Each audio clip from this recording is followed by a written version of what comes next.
All right, good evening. No, I got, you jinxed me.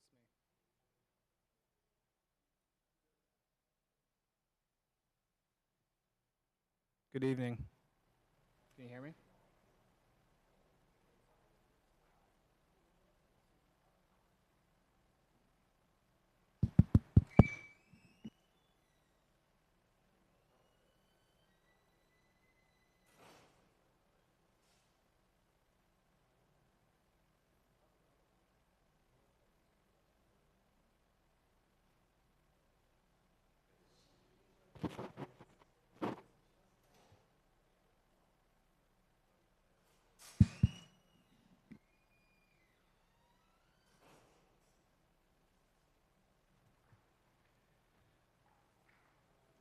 All right, good evening, everyone.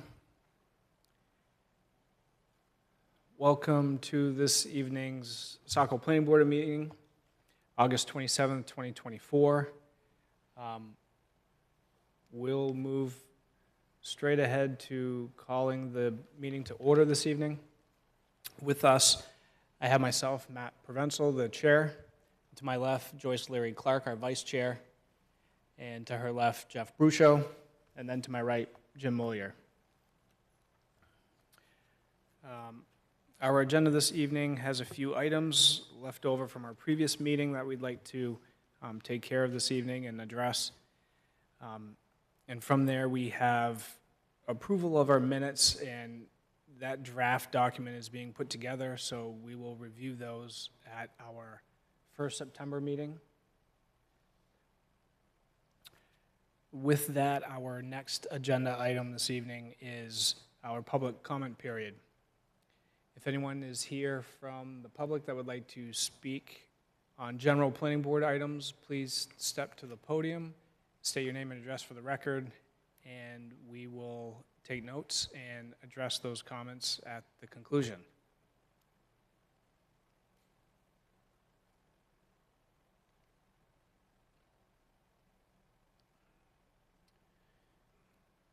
Seeing no members of the public present for this portion of our agenda this evening, we'll move on to our applications under review. Our first item on the agenda this evening for applications is item 6A, and this is 969 Portland Road, map 63, lots 9, 10, and 13.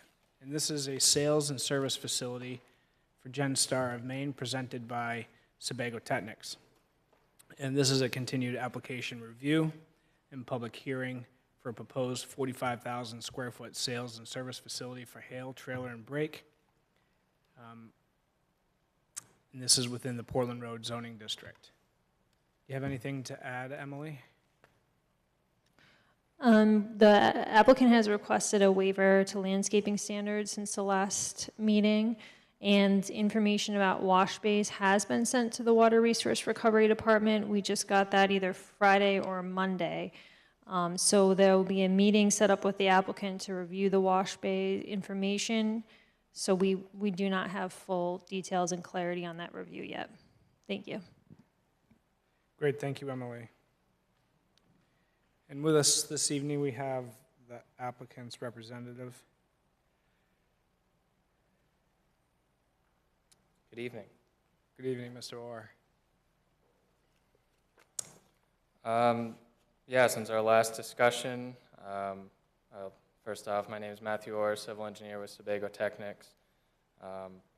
Since our last discussion, and we submitted the landscaping waiver request, we conducted the limited tree survey along the boundary lines to both portions on the northern and southern side of the parcel within the building setback limits as requested by the board and suggested by the landscape peer reviewer. We have added that that detailed information to the plans. I know we received another round of comments from the landscape peer reviewer, which we've reviewed, and we'll more than likely supplement our current plan set as the landscape plan does kind of cut off and limits the view towards that rear parking area where a lot of the discussion on the buffer limits would be. And in review of where these larger diameter trees were, again, just to kind of refresh, we did locate trees of 24-inch breadth, height, diameter, or larger along those property lines. We do have a couple areas that we can more than likely tighten up the grading and kind of save those. So specifically in this area where my cursor is, a few of these that are right along the property line, we could easily save in redoing some grading over there. As mentioned as well, we did submit the waiver for the internal landscaping in parking areas for that 10% coverage, as we had discussed that at the last meeting. It's not typical for a project of this type with the rear area and how they operationally need movement of trailers and vehicles. And as Emily mentioned, we are still coordinating with staff regarding the wash bays in that matter, so we'll try to stick away from conversation regarding that as we review those materials with staff at this time. I'll turn it back to the board. All right, great, thank you. Board members, any questions for Emily or the applicant at this time based on these updated documents and information?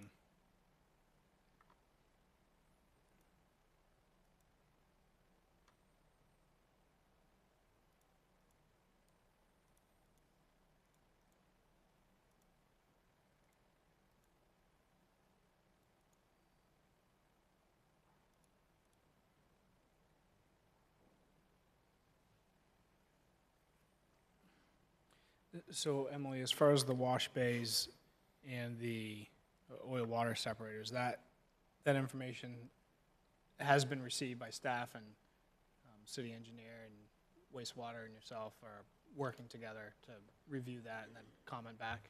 So we just need to set up a meeting to review the details, and we will not be able to do that meeting till next week just because of people being out of the office. Sure. We got that either Friday or Monday from Sebago. Okay, thank you.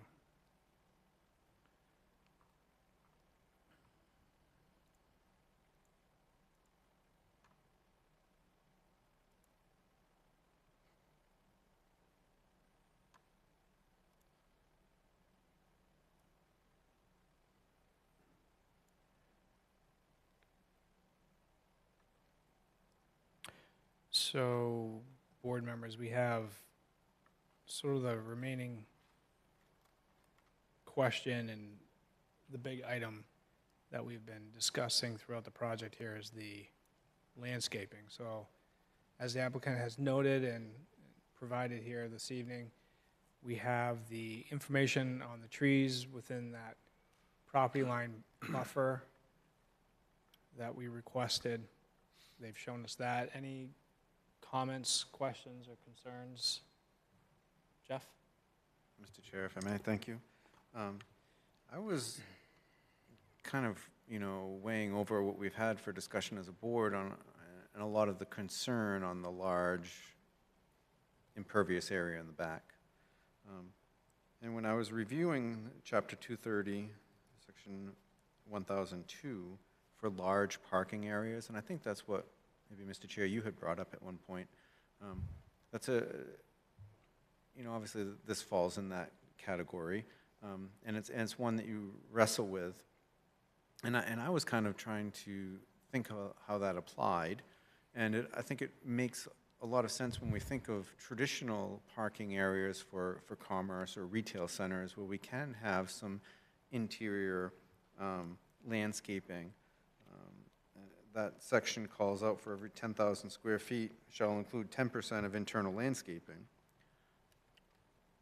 And I'm wondering if the applicant and the board, if we could kind of, can we kind of keep that percentage ratio, so 10% of every 10,000 square feet, but just kind of make it a side buffer. I mean, functionality-wise, they need for their operation. They need this large, open, unobstructed interior space to maneuver their product around.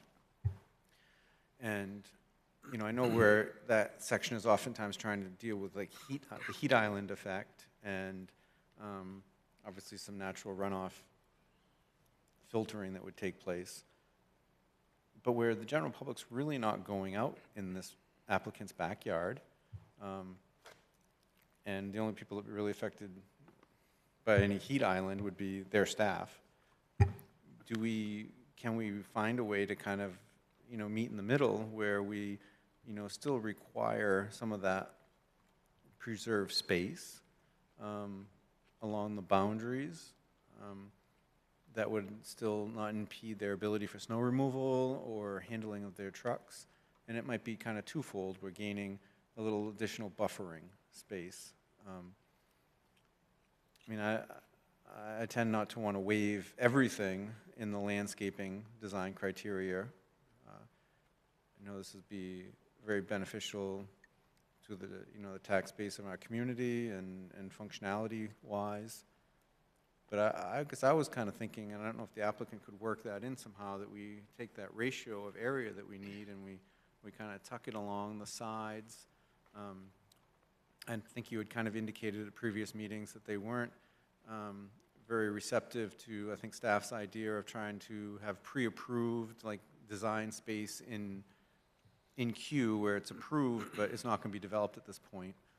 That didn't seem like that was a very viable or acceptable term to the applicant.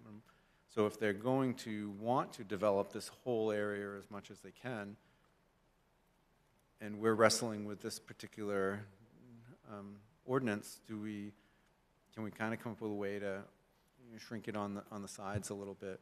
And like I said, it might be twofold: helping increase the buffering by meeting the design ratio, and still give the applicant the open space he needs within. So that was kind of my thought, maybe for discussion. Thank you. All right, thank you, Jeff. Yes, Joyce? Yeah, I mean, I think that's a great idea. And there is some, I mean, there are some trees just being left completely uncut in the rear of the property, too. I mean, the rear buffer is pretty robust already. So you're not necessarily talking about increasing just the rear buffer, but hopefully some more on the sides, too. But yeah, I think that makes sense, too, because my idea or my concept of these internal islands is give pedestrians an area of respite, and we're not going to have pedestrians walking around this parking area. These are people who are here to work, moving large items, and they need the space more than they need shade. Maybe around the building, too. I mean, there was not a heck of a lot of plantings right around the building, and that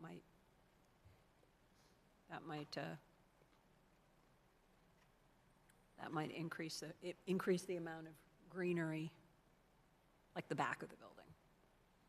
And I mean, we're not going to design your landscaping plan for you, of course, but I mean, I agree with Jeff that this is not a typical parking lot. This is a working storage yard. Yep. Thank you, Joyce. Any other thoughts from board members?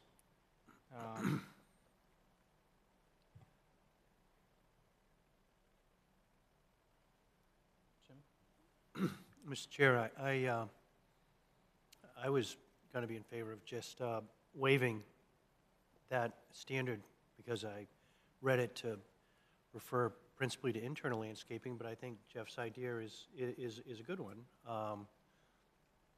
And my understanding is the applicant was receptive to making sure that there's buffering along the side and the back where the trailers and other storage would be. So to the extent we can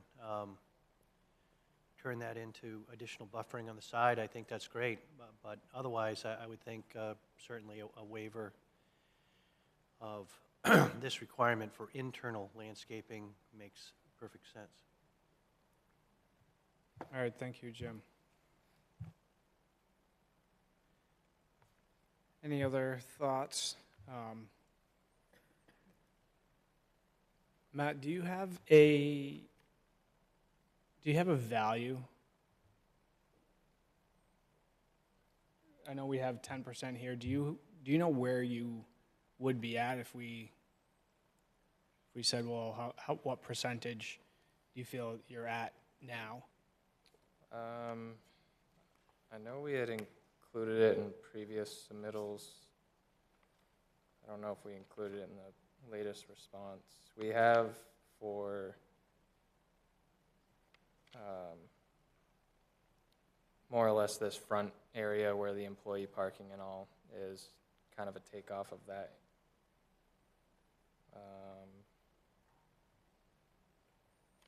I'd have to look back through previous submissions Okay. on And- that specific. So there's that area kind of below that cursor. I'm not sure if that's your cursor. Yep. Or not, but is that, I know on one of your plans you say that that's landscaped area, and then we see some plantings in there. Is the rest of that area just seed and loam? Is it just grass in that area, or is that? Yeah, it's intended to be loamed and seeded. There is a culvert inlet over there as well, because that area is kind of bold and a little bit of a depression, so it is a way for stormwater to get into the collection system there, Okay. as well as snow storage.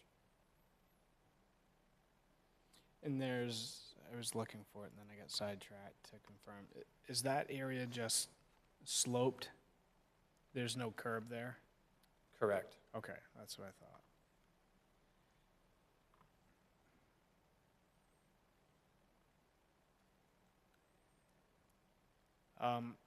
Yeah, I mean, I think I'm on the same page as some of my board members here. I think the waiver could work with, I like Jeff's term, the robust plantings and landscaped at the property lines there.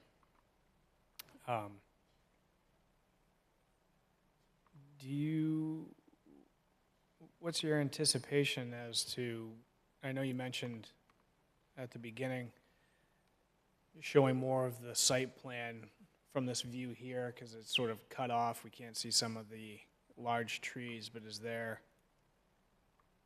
if we're looking for those large caliber trees to remain and some additional vegetation in that area, I mean, what's your first reaction to that? As far as what the plan would show, you're talking? Or, Yeah, so could we expect a plan similar to this as far as the spacing and maybe some of the species of trees? yep, To- yeah, my thought would be similar to what we have going on over here, showing where an existing is going to be held and then supplementing that buffer area as needed, and kind of continuing that.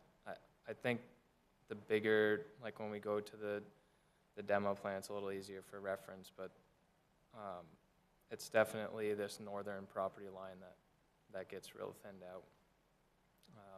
The southern side is more manageable. We can certainly supplement a little bit towards the further back, but I think it's the northern side that needs to be focused on, especially in this area where there are a significant number of larger trees we're showing getting taken down at this time. Sure, and those are the trees that you felt with some regrading that you could, Yeah, I think some of it was at least like 4 right close to the property line that with some grading we could pull that back, tighter slopes, to keep those and retain all those Correct. trees. keep the existing. Yep.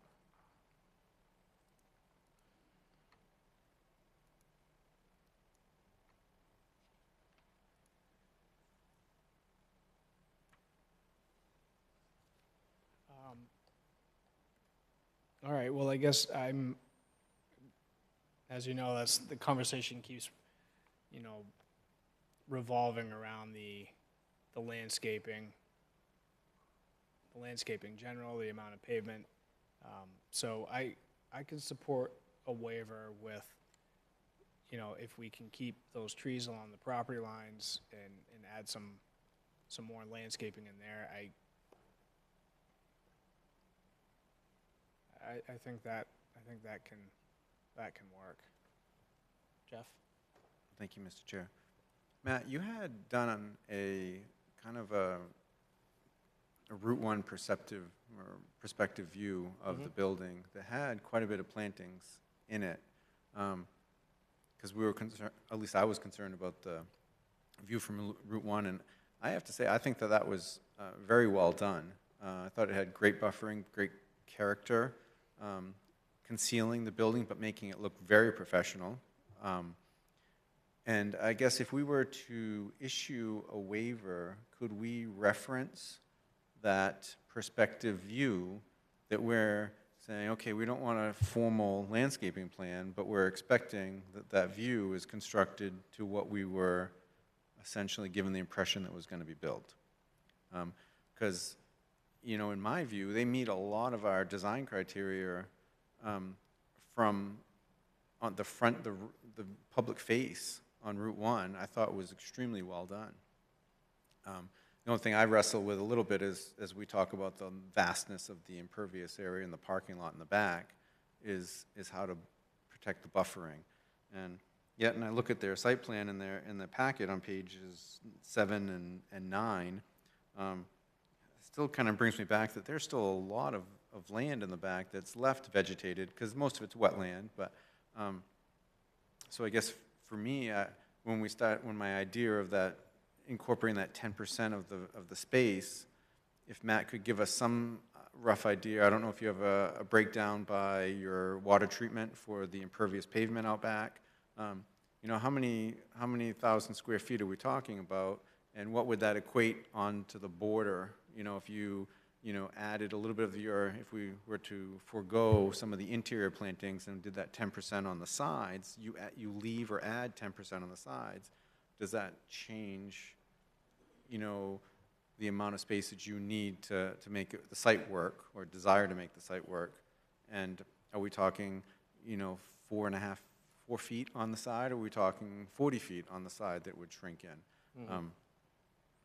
That's kind of, if it's a relatively low impact and they can kind of squish it out and make it a little longer, I wouldn't think it's changing a lot of your treatment design, because you're going to have the same area, but you have a larger buffer on the side, and it would behoove whatever properties are abutting you for that protection. And I think if we could kind of find a way to meet that, we've kind of checked all the design criteria for neighboring as well as the frontal view. I mean, like I said, this picture that's up on the screen, I think that looks pretty first class.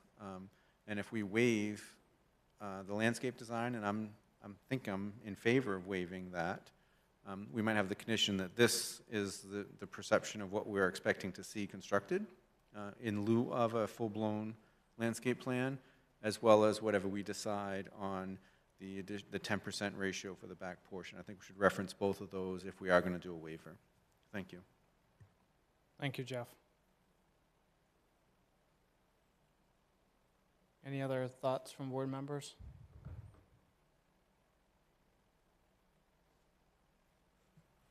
I guess, Mr. Chair, only that, given how far back this property goes from Route 1, the number of feet back, adding another couple of feet of landscaping on either side probably amounts to a heck of a lot of square footage. So I think if you can't get to 10%, you may be able to come pretty close. Yeah, we can certainly look into that. Yeah, I think if Matt can, so I guess to summarize, Jeff, if Matt, you can confirm that the renderings here that we're seeing, that he's referencing, that the species shown here are generally the species that are in your planting plan as well. I know sometimes graphics are presented to give an overall enhancement here. and also understanding that the species in here, that this rendering might be 5 years worth of tree growth or whatnot with some of the newer plantings. Maybe sort of just a little summary like that, and then to both Jeff and Joyce's point, I guess letting us know if you can sneak some more plantings along the edges there. I think where we're going is really ensuring that screening, the vegetative screening along the property edges are there. If we can lengthen that area, or if the area gets larger to accept some of the landscapes, I think that's okay. I know we're asking to kind of understand where the percentage is, but I guess I'm not saying the intent. I guess I want to see more landscaping than area, if that makes sense. I want to see, I don't want just the area to get bigger to just have, loam or mulch or anything like that. I think that having plantings in there is most important. But I think does that make sense? Yep. Any other thoughts from board members? Mr. Chair, perhaps the applicant could tell us whether or not that those ideas, like with buffering on the side, additional buffering and plantings, is that something that's doable and won't impact the storage of the trailers and so forth that you have planned there? No, I think it's easily doable.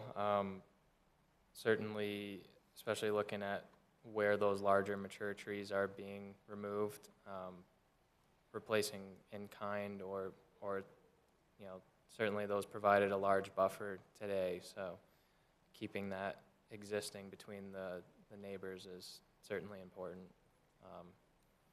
And as I mentioned again, just kind of tightening up some of that grading in those areas so we can preserve some of those larger trees as well.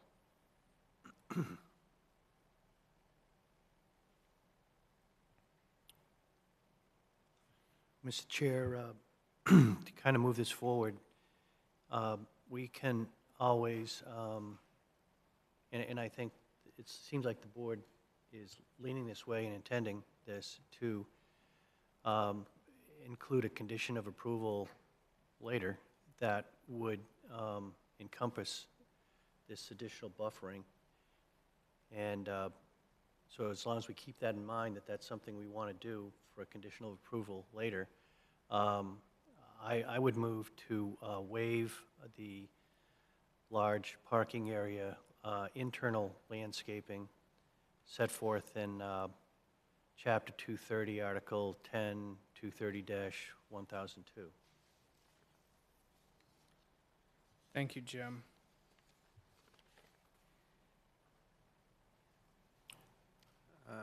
I would second. Motion second by Jeff. Any additional discussion? I guess, Emily, since there's my sheet. So we've reviewed the application for completeness, we've had discussion, and we're just sort of going back and just granting a waiver. As far as order of operations, do you see any issues with that process? No, because this is a design standard in the ordinance. This isn't an application completeness waiver request. Right, okay. Thank you. Which the waiver we can grant at any point during our discussion. Right. Sure, okay. Jeff? So I think the key thing, and I just wanted to pick up, is that the motion was very clear that we're only waiving the landscaping design for the large parking area. So my concern about this front area is still part of the submission, right? We're understanding that we'll have a discount. Perfect, thank you. Yep, I agree. Jim suggested an additional condition of approval, so that should cover it.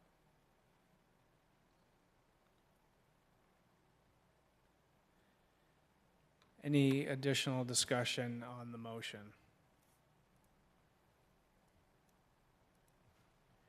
So the motion made and second was to grant a waiver request for Chapter 230, Article 10, 230-10002, Section F2 for large parking areas and landscaping. Those in favor, Jim? Yes. Carrie Lynn? Yes. Joyce? Yes. Jeff? Yes.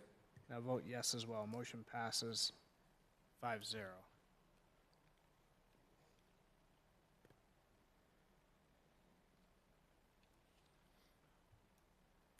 So with that, any additional outstanding items in here, Emily? No, just the wash bay.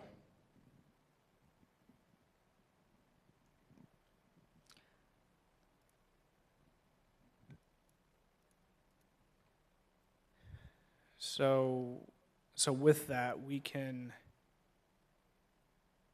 we'll have city staff review that information. We've granted a waiver request for the large parking area and 10% internal landscaping. We've discussed with the applicant additional landscaping along the side yard property lines. And again, discuss the front landscaping portion here.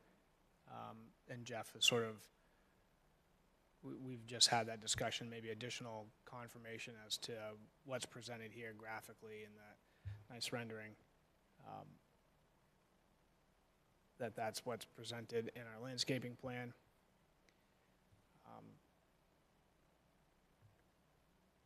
Jim mentioned a condition of approval. I guess we can, with seeing what the applicant kind of comes back with once he's had a chance to review some of the areas and calculations and tightening up on some of that grading. Perhaps, I guess we can have additional discussion on a condition at that time once we see that. But other than that, for our next meeting on this item, we would have our draft findings of fact and conditions of approval and any comments from city staff on those wash bays and oil water separators. Is that a fair summary? Yes, thank you. I would just point out that we had this on the September 3rd, to be continued to September 3rd. I think for the wash bay meeting and everything to get resolved, it would have to go on the 17th. Just in practicality purposes. Okay. Any additional thoughts, questions, Jeff? Yeah, I mean, we have it advertised as a public hearing. I think we should go ahead and open the public hearing, see if anybody has any comments, because that could be beneficial to staff if there's any neighbors that have concerns about wash bay or buffering or anything. And we'll just continue it so we don't start our clock until the 17th, I think Emily said. So with that, I move to open the public hearing for 969 Portland Road. I'll second. Thank you for the motion, Jeff, and the second, Carrie Lynn. Any additional discussion to open a public hearing for this item? Those in favor, Jim? Yes. Carrie Lynn? Yes. Joyce? Yes. Jeff? Yes. I vote yes as well. Motion passes 5-0. If anyone is with us this evening to speak on this item, please step to the podium here, state your name and address for the record, and give us your questions, comments, or concerns, and we'll collect them and address them at the conclusion.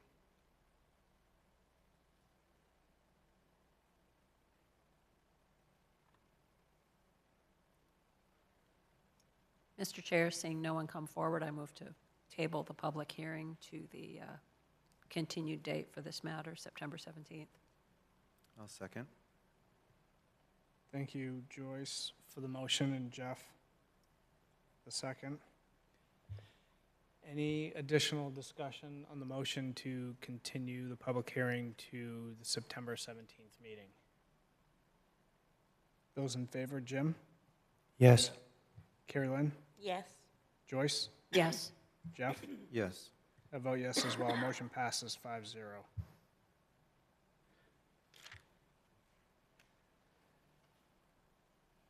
All right, any final thoughts for the applicant?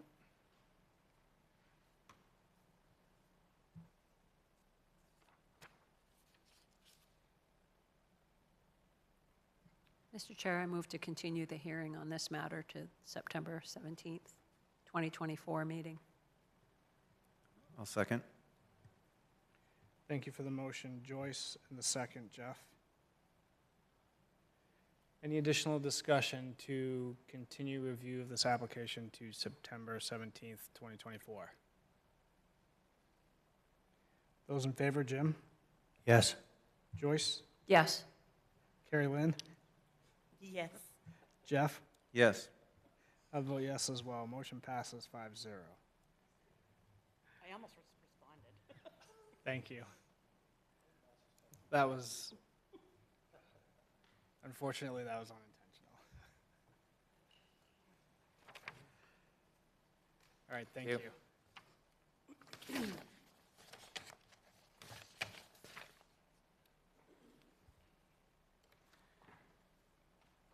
All right, our next item on the agenda this evening is item 6B. And this is for a petition for a zoning text amendment request. And the request is to add adult use cannabis manufacturing to the industrial zoning district. And this is presented by Cohen Law, and the applicant is Cosmic Solutions. And this is a continued application review from our August 20th meeting. Emily? Thank you, Mr. Chair. The board is asked to complete its report template. I have it up here on the screen. I can go ahead and type when the board is ready, whatever comments you have. And this is to go to City Council, and then City Council will be the final decision-making body on this matter. Thank you. Great, thank you, Emily. Good evening, gentlemen. Anything to add or from our last discussions we've had? No, Jill's not present. She's watching from the video if there was any questions. Okay, great, thank you. I believe our last discussion, and Jim, please correct me if I misspeak, but one of the, we talked about a slight adjustment to one of the words that you recommended, and I don't trying to find have it it. right, yes, Mr. Chair, I don't have it right in front of me, but my memory is that the language of the proposed amendment, zoning amendment, in the very last line, used the word dispense. And I had suggested deleting that word and inserting instead sell wholesale. Those Okay. two words. That's perfect. That was the note I was looking for. And I believe the applicant and Jill, I believe no one had any objections to that and supported that, but I believe that was our, sort of our last item of discussion and topic of thought. Any additional thoughts from board members? I think only to make it clear that I think it was a 4-to-1 vote in favor of that text change. So it's going from, to remove dispense and then replace with wholesale? Yes, just sell wholesale. So I don't mean to be redundant, but not retail, but sell wholesale. And that's just in that last sentence. 168-4B1.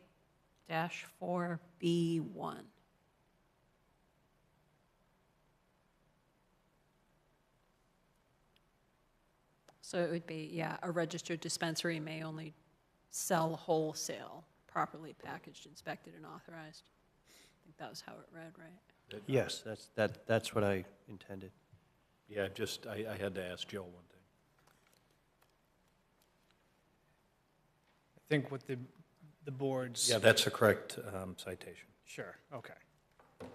And that was just a matter of the term dispense and how it is, I believe, in our particular zoning, but,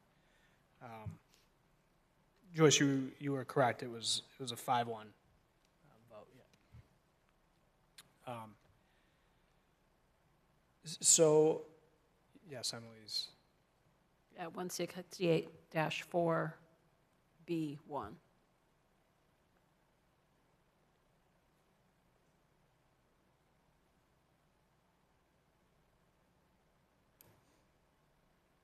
so with that, that was the only note that I had that I thought we should address, which we have. Any other thoughts, concerns from board members? Jeff? Well, I mean, the reason I voted in the negative was, I feel like this is very much, it's not so much something that we typically review as the planning board.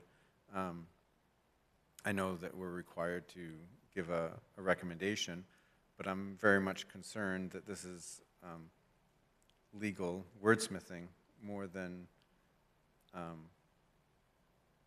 what I'm comfortable putting my recommendation to. So, I mean, I would just like to note that in our report that it is a split decision, just because I feel like it's more of a policy issue for council to take up and review with appropriate legal guidance than what we should be doing as a planning board.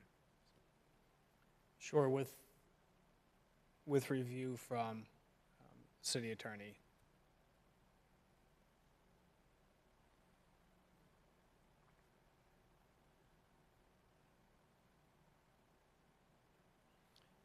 And Mr. Chair, just to respond to Jeff, I respect that. I mean, I'm not trying to play lawyer up here either, and I know that the city council will work with the city attorney to review this report, and if they think we are off on this recommendation, then they'll do something different. It's their call, so. I agree 100%, and that's what's so nice about a diverse board, right? We bring different areas of expertise, and there'll be some things that you might lean on some of my expertise in most applications, but there'll be some that you go, that just doesn't sit right with me, and it's perfectly fine. I just think it's important that we communicate that we're kind of split, or at least I'm split. It's not a unanimous support. So, thank you. Thank you, Jeff. Thank you, Jim.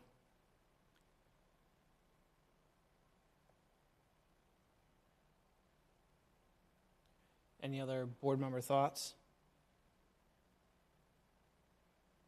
Now, was everyone on the board pretty clear? It sounded like, you know, the applicant's legal representative is very well-versed in this, about the levels, and I know she tried to draft it accordingly, you know, that it was, we're only opting in for one piece. I think that, to me, that's kind of a flag that there are more pieces here, and just ask that the council consider the implications of all the pieces very clearly, because that's a concern of mine, and that's why I have a hard time just putting my support behind it, because, like I said, it's a legal issue, and I want council to handle, that's their domain, so, thank you. Sure, thank you. I was just going to add as well, basically that same thought is it's one piece.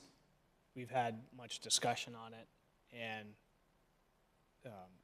I support it in the fashion that the operations it have continue with a slight adjustment. but it's not for the recreational sales, retail at this time. That's not what we're discussing here. Mr. Chair, if I may. I Yes. think the other interesting piece is that, you know, the way our ordinance is written, it's all has to happen in the industrial park, you know, and is that really where, that's not how I interpret the comprehensive plan, the industrial park not becoming a retail hub. And I think that there should be, in our domain, a lot of consideration put on that, is that you're really changing the dynamics of traffic and people that would be venturing to the industrial park for more of a retail sale, when traditionally we have not had that in our industrial park. Is that the intent? Is that the basis? Is there concern about having some of these larger, the laydown yard, right, where they have large pieces of equipment and having more general population traffic there, where you wouldn't typically have those two entities being together? Now, that, there again, is up to council if they chose to open this up to be in another district, permitted use in another district. But that's one of the areas that I start to think about, you know, the amount of traffic that changes in the industrial park zone when we force some of these uses there. Can I say something? Sure. So I think with it's not a sale of a product, it's a service that, that we're trying to give to other people throughout the community. So it's more of like we're not selling a product, like a product out of there. We're selling a service where we process, you know, large or biomass into oils, and then it goes back out into the community. Sure. It has to go to a manufacturing distribution center to be distributed. It won't be distributed out of there. It'll be, you'll have one person come in with their product, and they'll drop it off, and 3 weeks later they come back and pick it up, and then it gets transported to the distro. Sure. Yeah, I think Jeff had shifted gears a little bit just to some of the other zoning that it's directing some other uses, some potential other uses to that industrial park. So it wasn't, kind of shifted gears a little bit in the same realm. And I get, and it gets, because there are so many different uses, it's confusing, right? Absolutely. And I think what's so tough is that what they've described for their operation is exactly where it belongs, is in the industrial park, right? Yes. They have very sophisticated equipment. There is a little bit of risk with the process as far as, you know, safety and volatility. And if something were, many things were to go wrong, right? And it sounds like you guys have done a very good job at minimizing that and having appropriate review. And that's where we want them to thrive, right? We want their business to do well. And that's just, it's that balancing point of a policy. So if the council looks at this and says, yes, it's a good policy, and it allows operations like this that are very technical, that should be in the industrial park, to work, then I can support that. I just have a hard time because we're really venturing into policy, and that's where I have a hard time putting my support to it. So thank you. Thank you.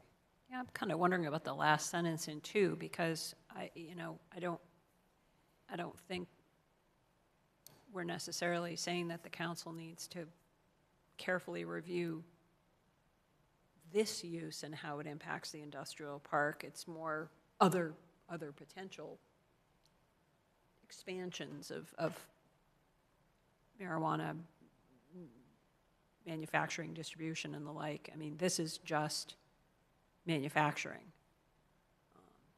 And this seems like the most appropriate place in the city for it, and this is it's a manufacturing use. Yeah, something along the lines of the, I don't And- even and want to Ms. say future use. But I'm sorry, go Mr. ahead, Chair. sorry. Yeah. I was just going to say, I think if and when the council decides to permit retail sale of adult recreational cannabis, I'm sure they'll put a lot of thought into the appropriate place for those retail operations. You know, I grew up down in Elliott, and when I go there periodically and visit my mom, they have what they call the Green Mile, and where they have one recreational marijuana store after another down there, and they seem to be doing quite well. But you know, at some point, Saco will, I'm sure, you know, find that maybe something that Saco wants to do, and if so, I'm sure that I have full confidence in the council that they'll pick an appropriate spot for it. Thank you. Excuse me, Mr. Chair. Yes. Could we just ask for everyone's names for the record for Lisa? Yes, please. Brian Mantle. Alan Meyer. Todd Meyer. Thank you, gentlemen.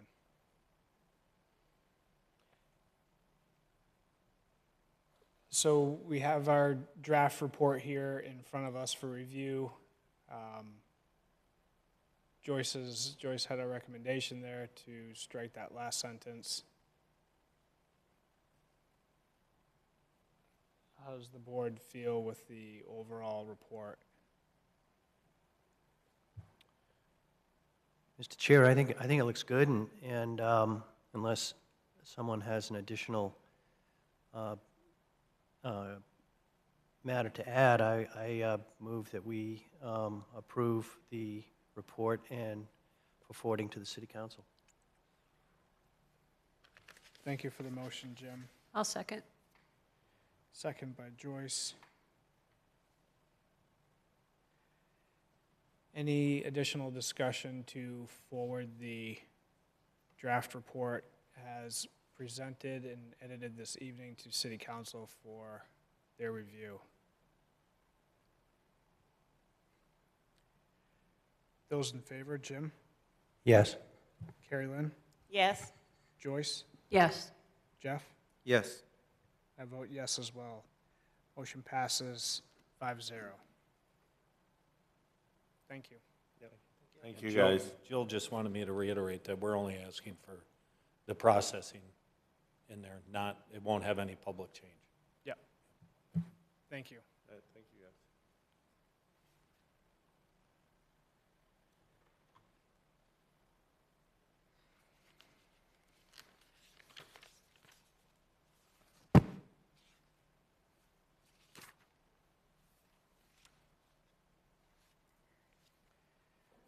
All right, our next item on the agenda this evening is 89 Industrial Park Road, map 72, lot 2-3. This is for the conversion to medical marijuana dispensary, and this is presented by Ripple Wellness. This is a continued application review from August 20th, and this is for site plan and conditional use. Emily? Thank you, Mr. Chair. At the last meeting, this was scheduled and continued to this meeting, but we had some materials for lighting that the applicant presented, so that would be something that you want to hear directly from the applicant on. And then we also had in the meeting packet a supplemental memo from Shannon Chisholm, our assistant planner, who reviewed that lighting material. She was here at the last meeting, but we just didn't get to this application, and she couldn't be here this evening. Thank you. Thank you, Emily. And with us, Tyler, go ahead. Good evening. Since our last meeting, submitted a photometric plan, hopefully highlighting more detail on the fixtures we intend to use, most of which are existing. There's a subtle upgrade in one fixture. I highlighted on a short email submitted in this packet for this evening the intended power that we will be using, or an intended setting of each light fixture, in order for us to stay within all the lighting standards provided in the zoning ordinance.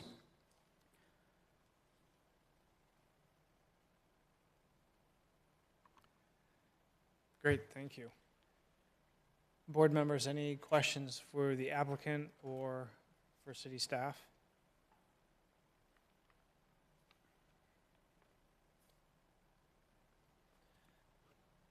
Mr. Chair, this is one of those instances where, when I was reviewing the materials, I was so hoping that Jeff was going to be able to join us tonight, because I reviewed the photometric plan, and tried to do a better job this time than I did last time, and it looked good to me, but I would certainly appreciate Jeff's thoughts on whether or not it's adequate, not excessive, and meets the standards. Thank you, Jim.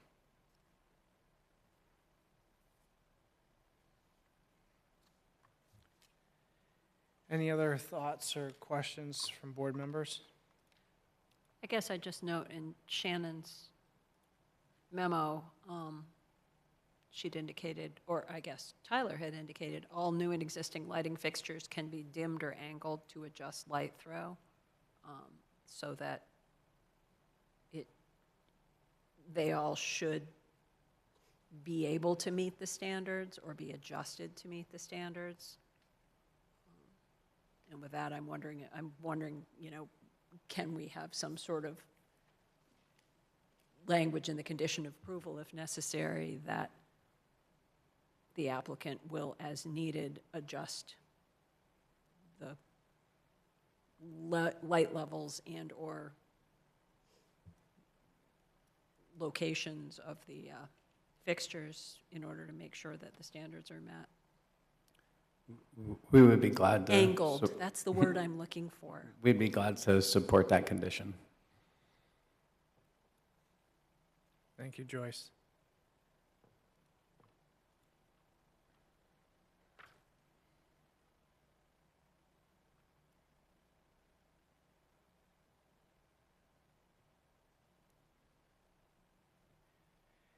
Any other thoughts from board members?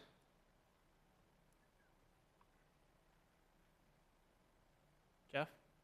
Thank you, Mr. Chair. So, yeah, I think this is, you know, it falls much more in line with what we're looking for to meet our criteria of evaluation. Notice they did not have an average to minimum ratio. More than likely, my best guess would be because there's not a whole lot of light. So, you know, our concerns that we might have had for abutting property lines and trespass pretty much diminishes, with the exception of kind of that northeast side of wall unit fixtures C and B. But as he pointed out, they've kind of mapped the different selectors, the wattage selectors, the output selectors. So I think Joyce is right on point. If you do a condition of approval, make sure you reference what the applicant submitted as what they will set them at. My bigger concern to point out, because my gut feeling was when you meet the criteria of the lighting ordinance, is the retail sales. If you look and kind of zoom in, and I think it's great now that we have it on our tablets versus the paper that was submitted at the last meeting. A lot of that overflow parking that they were kind of talking about in the southwest corner, you know, it's all zeros. It's all zeros because there's no light that's shed there. And as long as the board feels that that is sufficient for safety for patrons going to and from, just understand that there is, as this plan is laid out, it's doing exactly what it should, is giving everyone here a sense of how much light will be cast on the property with the fixtures that they have. So as you kind of zoom in, and I know it takes a lot, but every one of those larger black dots is a reference point on that plan, and that photometric is giving you the value at that point. So 0.0 is no light, except ambient from the natural sky. So just kind of keep that in mind. And yet, you know, some of their more important parking right along the building is quite well done, right? So you can feel very comfortable if somebody's going in and out, if somebody would be lurking around the car, or a child gets out and was running around, that it's pretty likely you would see them. So as long as everyone feels like the site safety, and that's what I was really trying to get at, is we need to make, this use is now changing from industrial use where people come, probably work most of their shift and then depart, to now it's going to be retail, obviously, right? So you've got more trips coming and going, and do you feel that that is adequate lighting for where they would be parking? And I guess that's, for each one of you, if you drive into a Hannaford parking lot and the whole rear section is out, do you tend to want to park there? So it's a safety concern. May I please make note that we only had the lighting manufacturer include what the board referenced as specific lighting at our last meeting. So it excludes the sign lighting at both entrance and exit to the parking lot, as well as street lighting on Industrial Park Road and lighting on the building to our south, which is commonly owned by the same property group. So none of the lighting from the back of that building casting light onto the parking lot in reference was shown on our photometric plan, as they're not our lights. It's not my personal unit that I'm renting, and it's not information that I have access to. Mr. Chair, can I ask a question of the applicant? Of course, yeah. Tyler, what are your hours of operation here, or proposed hours of operation? It is highlighted in our initial application, which I don't have right on hand, so I don't want to improperly reference it, but I do believe it is 8 to 8 or 10 to 8. Got it. Yeah, I was wondering. a.m. to 8 p.m.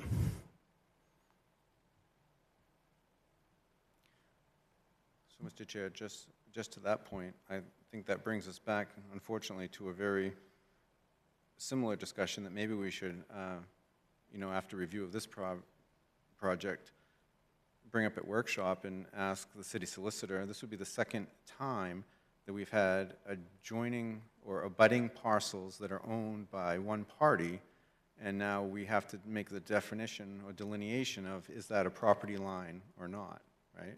Because if that light is cascading over, now we're starting to be concerned about light trespass, just as we were about sound on a previous application. Where is the property line? So, it might actually be functioning, but it would be a violation of the ordinance, right? If light were cascading from a neighboring building across the property line, because that's what we're referencing is zoning. Except I guess we're backwards, because we're only You're talking referencing about an this application, so alternative we'd only be worried if he Who's was already been approved and encroaching through on the zoning zone. and occupied the building. So unless we can retroactively take their lights off the building, I'm not quite sure if that's relevant. All right, any other thoughts or questions from board members? So to Jeff's question and thought, sort of verifying, is we've got the lights around the building.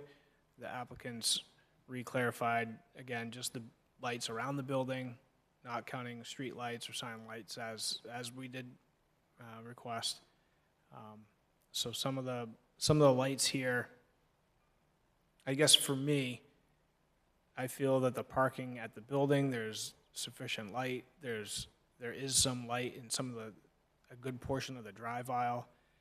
There's light at the rear of the parking spaces to the south. So when someone pulls in and sort of exits their vehicle, there is some light out there. There's a little bit, as Jeff noted, but I think this is sufficient for me.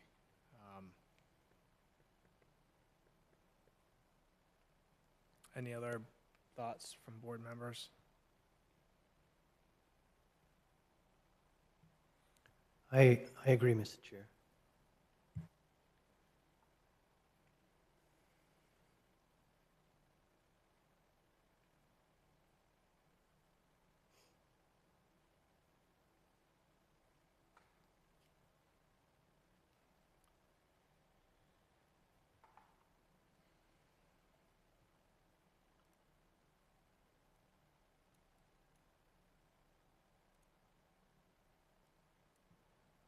Yeah, Mr. Chair, I'd just note the June 18th application talks about, retail staff working 10 to 8.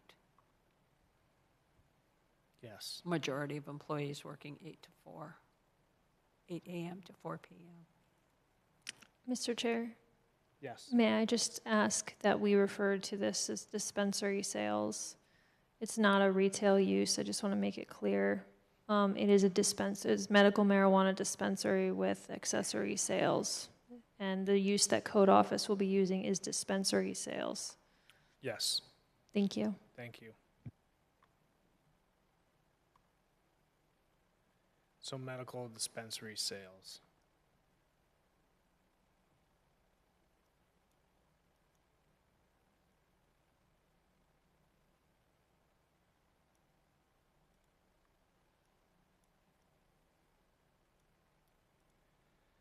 So if the board is comfortable with the lighting as presented with the photometric plan, we have draft findings of fact, and we have draft conditions of approval.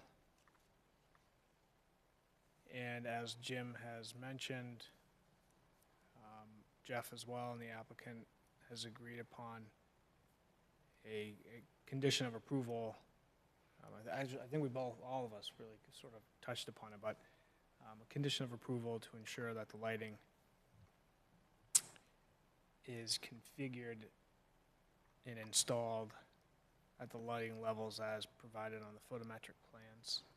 So, Mr. Chair, I move to add condition of approval number 8, that all lighting fixtures will be dimmed or angled as needed to meet the lighting standards pursuant to the applicant's submissions and his testimony at the meeting. Second. Thank you for the motion, Joyce, and the second, Jim. Any additional discussion on that motion to add condition of approval number 8, that the applicant must install an angle and set lumen levels as presented in their photometric plans?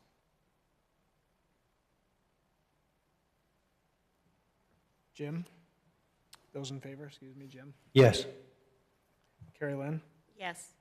Joyce? Yes. Jeff? Yes. A vote yes as well. Motion passes 5-0. To add condition number 8 as discussed.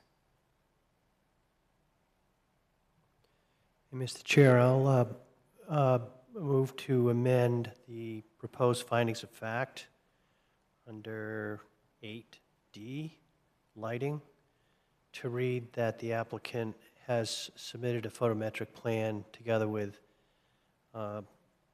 memoranda and testimony as to its complying with city lighting standards. Thank you for that motion, Jim. I'll second. Thank you for the second, Joyce.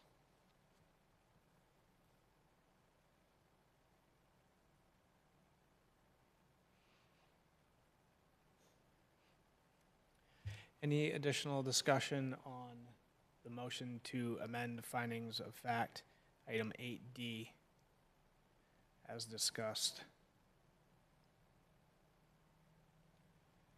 Those in favor, Jim? Yes. Carrie Lynn? Yes. Joyce? Yes. Jeff? Yes.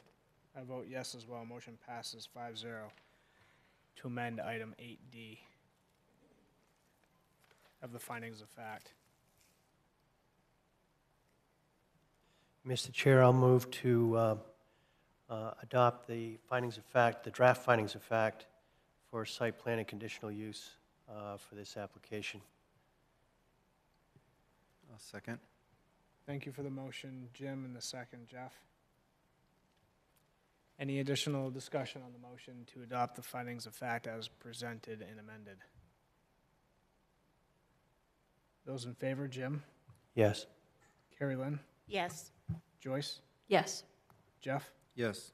I vote yes as well. Motion passes 5-0.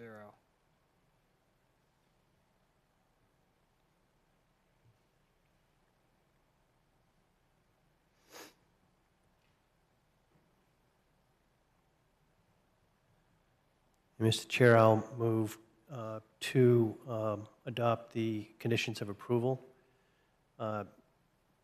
including, of course, number 8, we just voted on, for site plan and conditional use. I'll second. Thank you for that motion, Jim.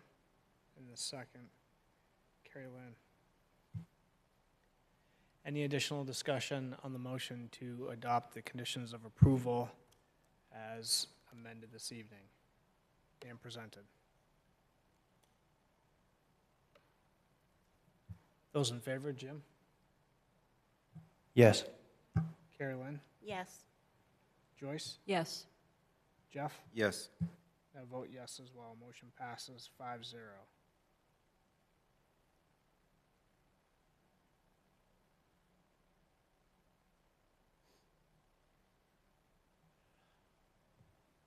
Mr. Chair, then to sort of complete the matter, I'll move to grant site plan and conditional use approval to 89 Industrial Park Road application. Thank you for the motion, Jim. I'll second. Second by Carrie Lynn. Any additional discussion on the motion to approve the application as presented and amended? Jim? Yes. Carrie Lynn? Yes. Joyce? Yes. Jeff? No.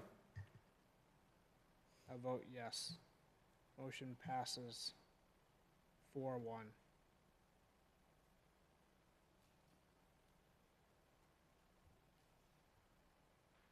All right, thank you, sir.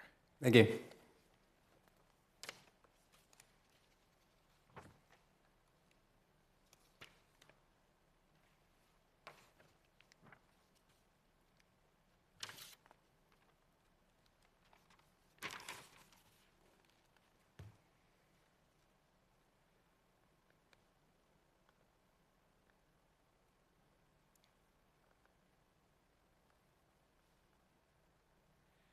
All right, our next item on this evening's agenda is item 6D.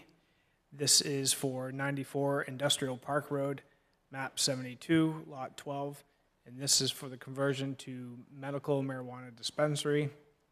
The applicant is Ripple Wellness, and this is a continued application review from our August 20th meeting. This again is site plan and conditional use proposal for conversion of an existing operations to medical marijuana dispensary as outlined in our application materials within the industrial zoning district. Excuse me, Mr. Chair, through the, I believe Jim's motion, you said 94 industrial instead of 89. I think we might need to correct that. I thought I said 89, did I not? I had it as 89, but Oh, I'm sorry, I heard 94. No. And I still accepted it. I mean, I seconded it. And then I was like, wait a minute, I thought you said 94. I apologize. Carry on. Thank you for double checking. Just making sure everybody's on their toes. All right, Emily, anything to add on this item here for 94? no, Industrial thank Park? you. Thank you. With us, the applicant Tyler. Anything to add or update on this one? I think I'm all set. If you have any questions, I'd be happy to answer them. Great, thank you.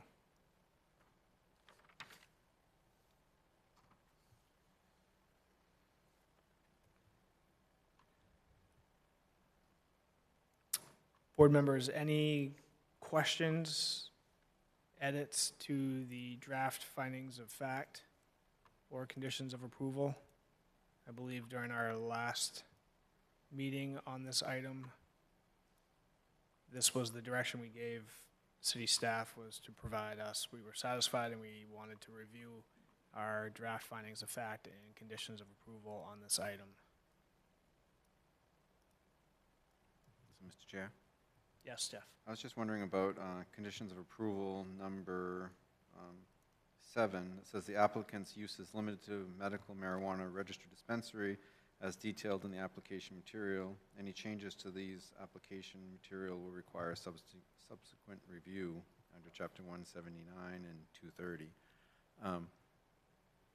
it was in those applications, I think it was very clear that there's to be no sales, from this location. This was strictly to allow the use to be the cultivation purpose, correct? Correct. So, I don't know if it makes sense just to put that in there, that there is to be no sales from this location. I know it's in the application, but just to make it clear, I would feel better if we just put there'd be no sales or from this location. We would be happy to add that condition. I would also like to note, though, that there's multiple other dispensary manufacturing cultivation facilities that have gone in front of this board and have had their dispensary site approved, regardless of sales or not on site. Some I can reference, 74 Industrial Park Road, their conditional use approval specifically cites that there will be no retail on site. However, they just had the grand opening of their retail store 2 months ago, which was supported by the city of Saco. Can be referenced on the city of Saco's social media accounts. Thank you. So, Jeff, are you suggesting perhaps the number 7 would read that it would be for cultivation only, or add in there cultivation only? Well, I guess I have to defer to Emily, because it seems like the wording in the cannabis ordinances is very important, that we're not putting the city in a particular spot. I just wanted it to be clear that the applicant has several times said that this location was just for the cultivation or growing portion. And I want it to be clear, and if there was an error on another application, then, I feel bad, but at least, I want everyone to have the same effect to challenge it. So if it was clear on another application that a condition of approval is such that warrants a return back to the board, and I would just like to make sure we do our best due diligence on this application, that the applicant has clearly said they do not plan to sell from this location, whether it be dispense or sell. I don't know what the appropriate word is, but if we could get guidance from planning staff, I would like to just have that in there.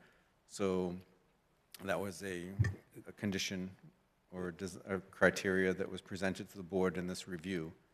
And I'd like to suggest that the language in the condition be worded to make sure the inclusion of manufacturing and processing the cannabis that we grow on site is also permissible and accepted. It's in the appropriate zone. It's admissible by all of the licensing we carry under the state. So to highlight cultivation only would be extremely prohibitive to the remainder of our businesses. To highlight no sale would also be extremely prohibitive, as we primarily wholesale product to other licensed dispensaries throughout the state. They come to our location to pick up that product. So I would be glad to add some sort of provision, including we won't directly provide retail sales to medical patients, but I would hate to put language for the sake of redundancy when we've already included in the application that retail sales are not of the intention at this site. Thank you. Mr. Chair, Yes. I just wanted to be clear and pull up the 74 Industrial Park Road Registered Dispensary Conditional Use Review Conditions of Approval. I don't see anything in here limiting dispensary sales. I don't know if that was, I can't speak to what the board did in 2022 because I was in another department. I don't know if that was the intention, but I don't see it here as a restrictive condition. On page 57 of 78 of that application that you're looking at, the proposed operations, Cosmic Solutions is currently operating as a medical caregiver facility with cultivation and extraction lab. We are seeking to change our business license to a registered dispensary with the sole intention of conducting cultivation and manufacturing activities, not retail. This will not alter our current operations, facility structure, or hours of operations. Then, highlighted in the conditions of use, Number 1, no deviations from the approved plans are permitted without prior approval from the city planner. So, Mr. Chair, I'd recommend that if we were looking for something like what Jeff is recommending is to actually retain the condition the way it's worded and just indicate that it was clearly discussed during planning board meetings that this would be limited to no on-site medical dispensary sales directly to patients, if the applicant is agreeable to that. Okay. I think that makes sense. It's not our intention to open a retail dispensary at this location.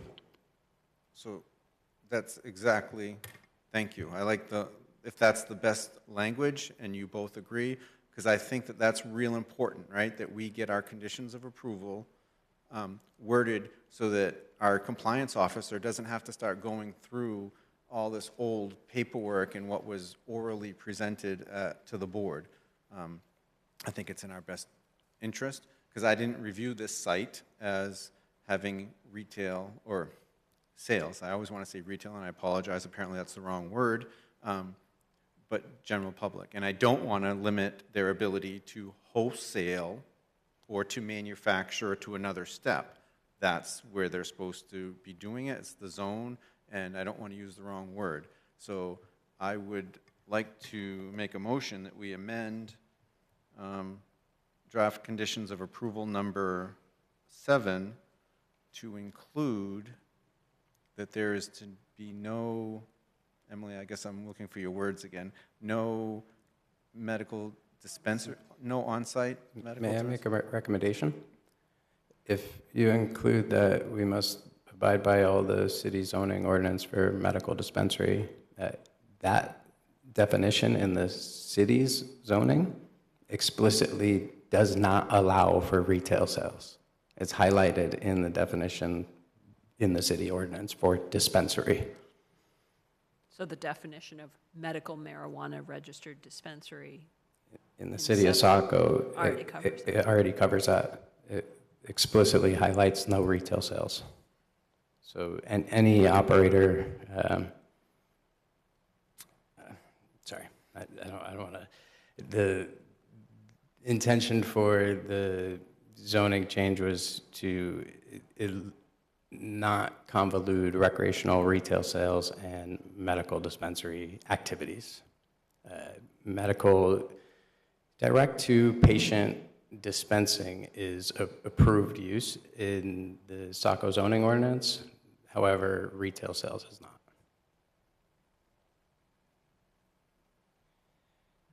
Thank you.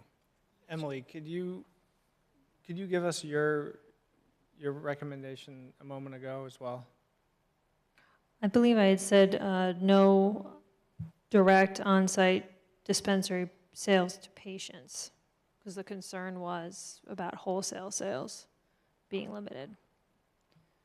So that, I think that verbiage makes sense. okay, so that's still okay. All right, and that hits your concern as well. Okay, so let's continue your motion with. My motion to adopt condition of approval number 7 to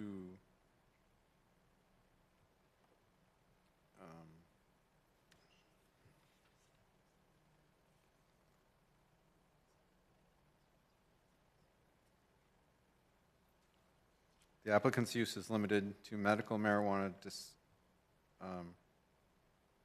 dispensary, and there will be no on-site medical dispensary sales to patients, directly to patients. I'll second that. All right, motion made by Jeff, seconded by Jim. Any additional discussion on that motion to amend condition of approval number 7? Those in favor, Jim? Yes. Carrie Lynn? Yes. Joyce? Yes. Jeff? Yes. I vote yes as well. Motion passes 5-0.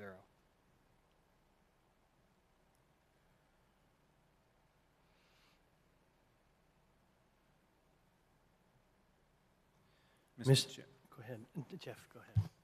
Mr. Chair, I move to find, or to adopt the draft findings of facts for 94 Industrial Park Road as drafted. Second. Thank you for the motion, Jeff, and the second, Jim. Any additional discussion? Those in favor? Jim? Yes. Carrie Lynn? Yes. Joyce? Yes. Jeff? Yes. I vote yes as well. Motion passes 5-0 to adopt the findings of fact for 94 Industrial Park Road as drafted.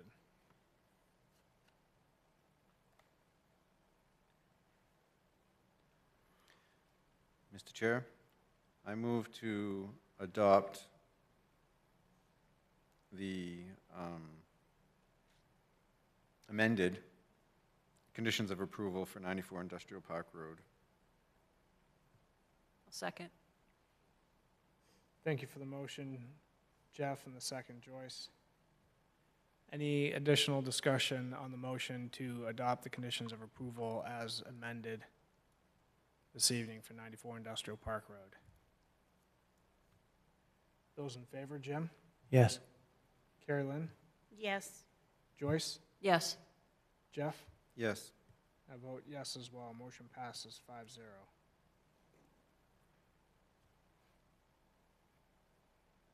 So, Mr. Chair, I move to approve the application for site plan and conditional use review for 94 Industrial Park Road, map 72, lot 12, to convert the existing operations to registered dispensary use. Thank you for the motion, Joyce. Second. Second by Jim, thank you. Any additional discussion on the motion? Those in favor, Jim? Yes. Carrie Lynn? Yes. Joyce? Yes. Jeff? Yes. I vote yes as well. Motion passes 5-0. Thank you very much. Thank you.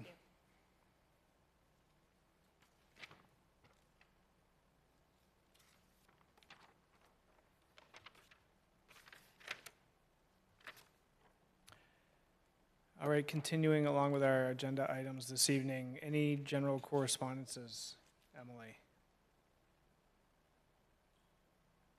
I have received correspondence for the board. It's related to an application, so we will be saving it to your public hearing, and we've let the applicant know as well. It's regarding Apple Tree Lane and Cloverleaf development, but I just want to let you know we have received it, and you'll get it when the public hearing is open. Okay, great, thank you. Any planning board department updates or discussion? Yes. The first one is the appeal of 321 Lincoln Street was denied by the court, so the court ruled in the city's favor, just FYI. Transportation master plan public comment activity is open until the first week of September, so if you can go on to the city's social media page, you can get access to that. We also have printed versions in our office, and there's a QR code you can access and tell us what you love about Saco, where you feel safe, and places that need improvements.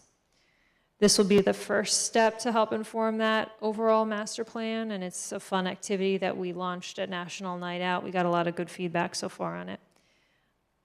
Projects under review webpage is where we have all of our applications under review. The one we'll probably be issuing relatively soon is a small expansion to 24 Millbrook Road, which is the Ashley Alexander site in the back there, to support existing operations.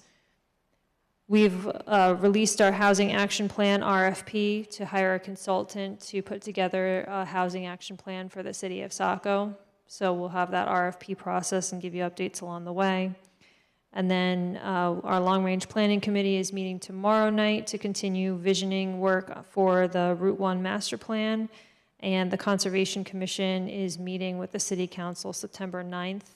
One of the topics they'll be discussing is the possibility of having a conservation cluster subdivision ordinance, as well as some overall changes they want to see to our ordinances for natural resources and trees. Great, thank you. Any planning board comments or questions?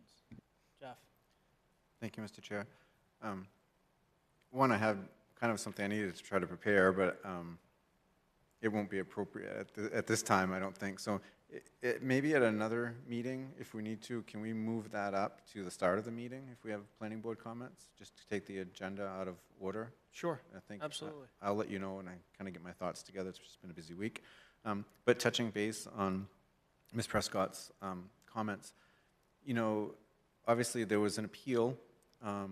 Is there any of like the MMA boards or staff that kind of watches some of those, and not to talk about it, but to guide us in, hey, during, you know, these are the things that are getting better in our town, that we're executing well to make our town on solid footing for a legal appeal, or things that they notice that we could still do better. I've noticed in my time here, especially with the team that Emily's building around her, I think that we're getting very good at having very clear conditions of approval and findings of facts. And I think, as a layperson, that does make us more defendable, or justifying our rulings. But, you know, is there another outside view that could say, hey, yes, you're doing well, but, you know, maybe consider doing this a little bit more, just so that we're always moving the Saco into a really sound position, so hopefully that there are less appeals possibly, or if they are, that we're always well positioned because we did our homework.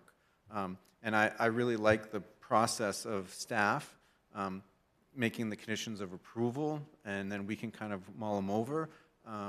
I think you guys are doing an excellent job. I wanted to commend you for that. And I was just wondering, you know, because we usually have like an annual once-a-year training, is could that kind of be asked? And even if it's not necessarily Saco's review, with MMA and what they do, just kind of saying, hey, you know, we noticed on some of your reviews, this could be a little bit better, but we're really happy you're improving this, this, and this. Just a little feedback, kind of a scorecard, a school starts, or a new report card, if you will. I don't know if there's any of that resource available that you could inquire about before we have our next training. Thank you, Jeff. I can look into it. Thanks. Thank you. Yeah, I agree with you, Jeff. It'd be nice to know where we could still improve. I agree with you. I think we're doing much better. I think we continue to get better with every application that we review, and Emily and Lisa and Shannon are doing a fantastic job as well.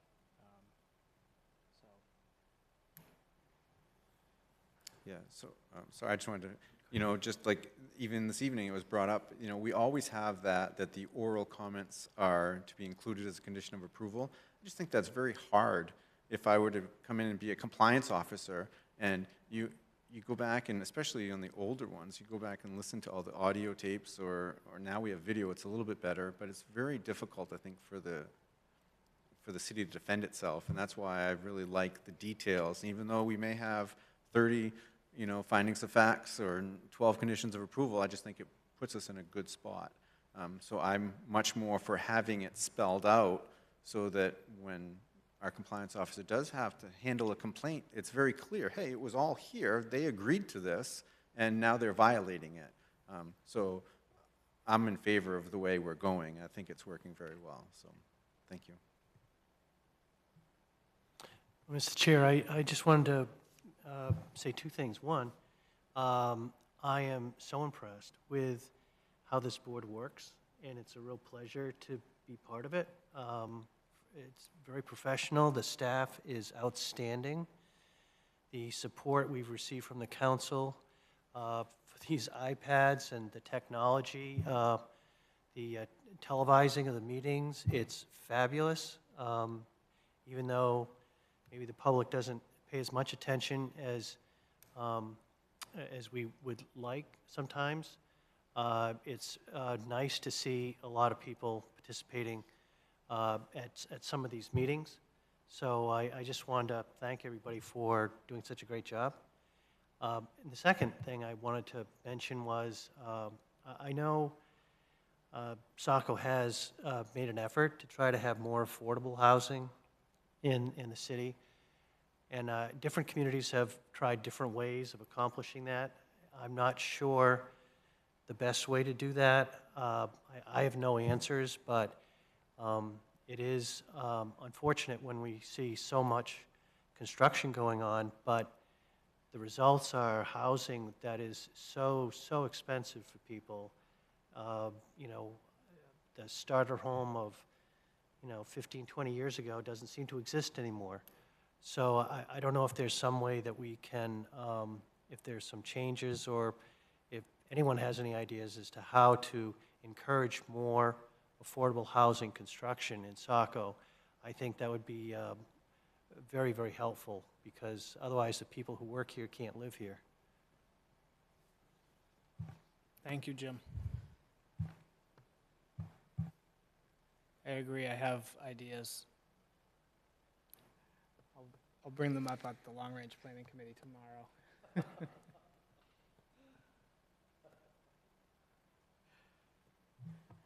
Any other thoughts from board members?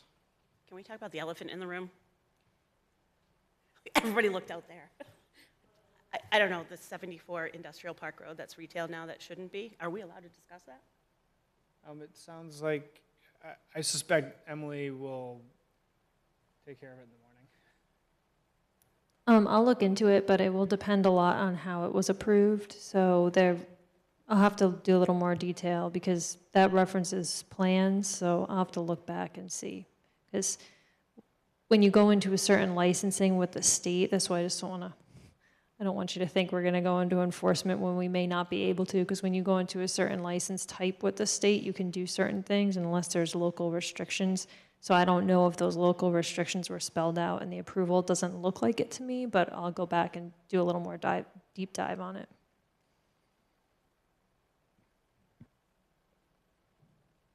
Any other thoughts from board members? All right, with that, we will adjourn at 7:41 PM. Thank you, everyone.